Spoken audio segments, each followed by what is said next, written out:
day, Percy arrived at the quarry to collect some stone for his freight cars. Snow and frost lay everywhere. There was not a sound to be heard. Percy ventured further. He found Mavis, the new diesel engine, resting in the shelter of some rocks. "Cheer up, Mavis," he whistled. Mavis was still remembering the trouble she'd had with cars. "Manager says I don't listen to advice. He says I've no business jauntering down Toby's line. Toby's a fusspot." "Toby has forgotten more about freight cars than you will ever know," replied Percy. "You must put the cars where he wants them. Then you'll be a really useful engine. Now, if you'll excuse me, I have to take these stones to the harbor." Mavis liked Percy, but she still wouldn't listen to his advice. "Why shouldn't I go on Toby's line?" The siding arrangements were awkward. To put the cars where Toby wanted them, Mavis had to make several journeys. She started making a plan. "If we used the teeniest bit of Toby's line," she said to her driver, "we would save all this bother." Her driver, suspecting nothing, allowed them to go as far as the first level crossing.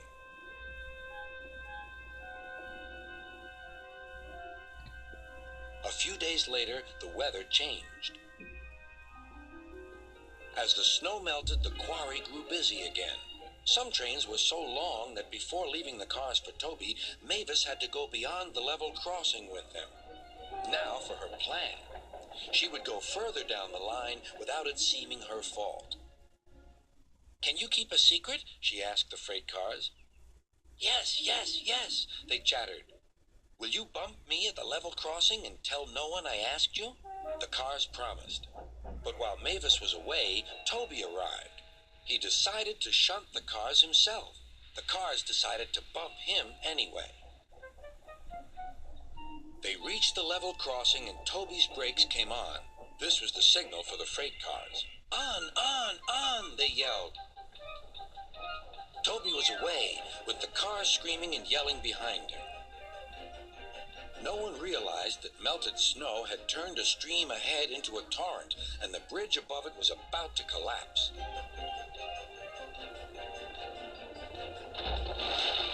The rails were now like a tightrope across the thundering water.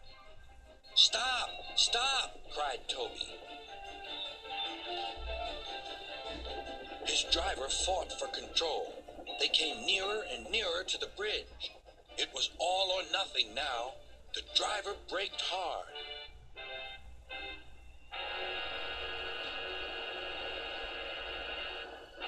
Toby stopped, still on the rails, but with his wheels treading the tightrope over the abyss.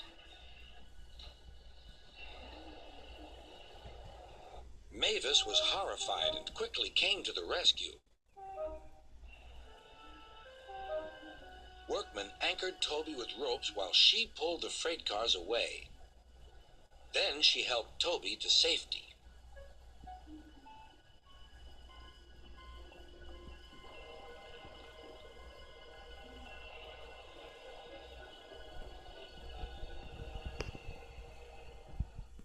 "I'm sorry about the cars," said Mavis. "I can't think how you managed to stop them in time."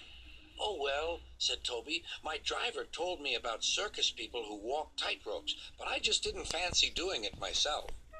Later, Sir Topham Hatt arrived. "A very smart piece of work," he said. "Mavis, you did well too, I hear." "It was my fault about those cars, sir," she faltered. "But if I could..." "Could what?" "Come down the line sometimes, sir. Toby says he'll show me what to do." "Certainly," replied Sir Topham Hatt, "if your manager agrees." And so it was arranged.